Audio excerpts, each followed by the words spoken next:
Keir Starmer claims that the Labour Party are ready for government, so he's managed to introduce some policies, and we're going to go through some of them and explain why they are dangerous for our country.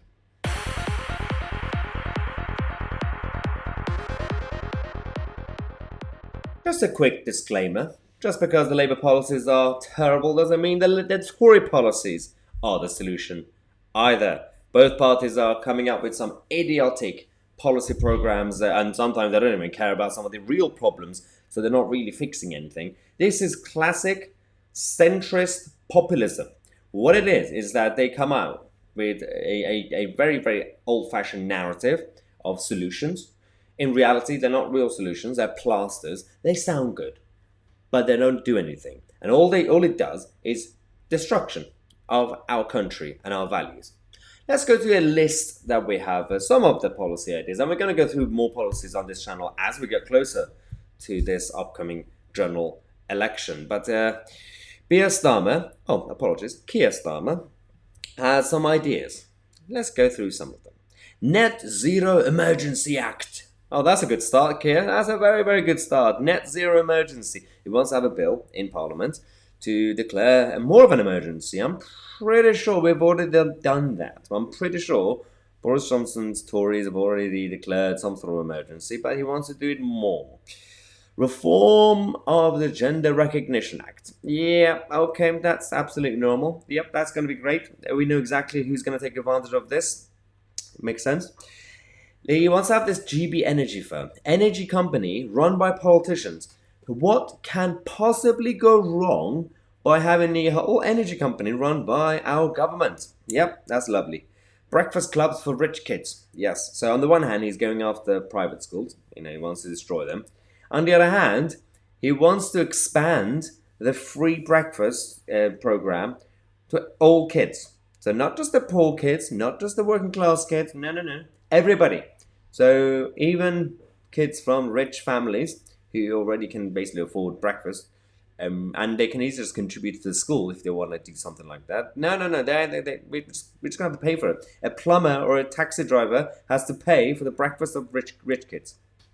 He wants to have a £10 minimum wage, which makes no sense because it's going to be lower than what the Tory government are doing. Why is this so behind? It makes no sense. You need to increase it. I mean, from the perspective of socialism, I don't want that, but £10, are you kidding me? Okay. No more flexible contracts for students who want to work during university terms. So this is, again, classic socialism because they want to control everybody. They want everybody to be dependent on the state. And so right now, students who are at uni, they are able to get flexible contracts on 0 hours. And they are able to basically just work when they want to work, and they could say no to any shift that they want. And it's a voluntary agreement between the employee and the employer. So if the employer doesn't want them, fine. The student can go somewhere else and work somewhere else, a different bar or a different supermarket. But Keir Starmer wants to destroy that.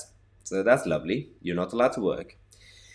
10 new state parks, government parks. This is, again, I think this goes hand in hand with the Net Zero Emergency Act. We need more parks. I mean, I'm not really against parks. That's quite cool.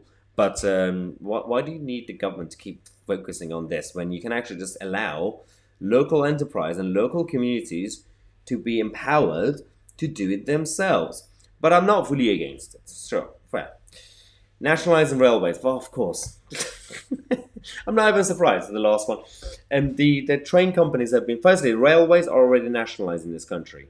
FYI, railways are already nationalized. Trains are private. If you want to privatize the train companies, fine. Train companies have been so bad that people are getting sick and tired of them and say, well, let's just nationalize. Because clearly it's a black and white situation. The ownership of a company doesn't actually change the way it's managed and the way it's run. People don't really think about this part of it because they say, well, there are two reasons to nationalize. And these two reasons are very different. One is the mismanagement of the companies and say, well, ownership of the company is not going to change it. And we've already seen even before the 80s and 70s, some of these train companies that were nationalized, they were also chaotic. It's a cultural problem when it comes to this industry. In Germany or in Japan, those train companies, whether they're private or nationalized, they're still going to work much better and operate much better than when they do here. Second reason they want to nationalize, say, well, greed. Greed. Yes, greed. Shareholders make money, even when it doesn't operate. Okay, why do you want to change the ownership? All you can do is have, if you want to be in favor of government intervention, just have a policy in place to basically ban shareholders getting dividends or profit if the company doesn't operate. If you want to be nanny state, then fine, do that. Greed is going hand in hand because with governments, big corporations, big business, and big government going hand in hand is the reason monopolies happen, is the reason greed happens, and is the reason complacency happens. It doesn't happen under a true free market system, but nobody wants to listen because it's not populist. You don't care about passengers, you don't care about taxpayers, you simply care about your centrist populism to win votes because it sounds nice and lovely.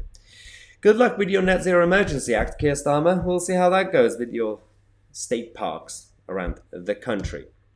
Now, speaking of nanny states and idiots, in half an hour, we'll come back on the channel. We'll talk to you guys about the return of Anthony Blair. Yes, Tony Blair is back.